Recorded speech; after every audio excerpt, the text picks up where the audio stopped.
Hi, everybody. This is Amanda Thompson with Allied Instructional Services.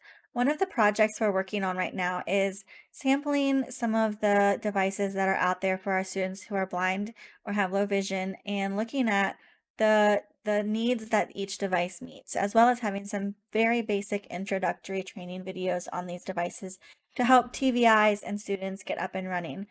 In this video, we're going to be looking at the QBraille XL, which is available from HIMS. On the screen, we have an image of the brochure, which is available on the HIMS website. So before we really start, I want to talk about the keyboard features that are on this device. So you can use this device as a refreshable Braille display. It has the router buttons above the refreshable Braille display. It has it has all of the necessary keys for navigating on a computer that you would have on a QWERTY keyboard. So there's escape, you have all of your F keys, your function keys, tab, caps, shift. You have the keys necessary for 6-key entry like you might have on another refreshable Braille display. You have the space buttons. It can work with Android operating systems, it can work with iOS devices, and it can work with Windows devices.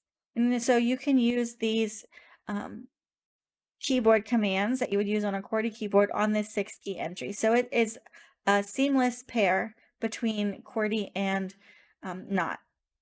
So it has 40 cells on the Braille display. As I said before, you can do all of the keyboard commands. There are also some onboard apps. So we have a notepad for taking notes. There's a calendar, an address book. You can read books, and then a scheduler. There's also an alarm. One of the neat things is that you can seamlessly pair between any devices. So a user might go from sending a text message on his or her Android phone and then repair the device with, say, a Windows laptop to use it as a refreshable Braille display with JAWS without really having to do a lot of work. So this is going to be a device for users who are fluent in Braille. It's not for someone who's just learning Braille, and someone who's familiar with keyboard commands and how to use a screen reader. So moving forward, it is able to open Microsoft documents, RTF documents, PDFs, BRFs, TXTs. It kind of works seamlessly with all of those things. It can connect to devices via USB or Bluetooth. You can use multiple languages, and then it just talks a little bit here about the multitasking. So one of the things that I really like about this device is I have my students who know keyboard commands and they know the general layout of a QWERTY keyboard, but because they're so used to using 6-key entry, they're slow typing on a QWERTY keyboard. So they might use this device to do the 6-key entry and type faster and more fluently and efficiently. Whoops, I touched the device in front of me and it started making noises.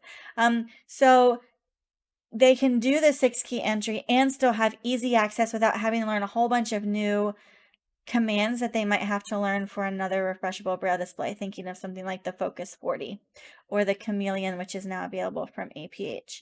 When it comes, it has a case already with it, so you don't have to purchase a second case, and it has rings for a carrying strap, so you don't have to worry about dropping it and it breaking. Comes with a 2-year warranty, which is pretty nice. So that's just a very basic introduction to the QBraille XL. And in future videos, we'll talk about just how to set it up with your devices, maybe pairing it with a variety of different devices, and then how to get used to using it as your refreshable Braille display. Hopefully you find this useful.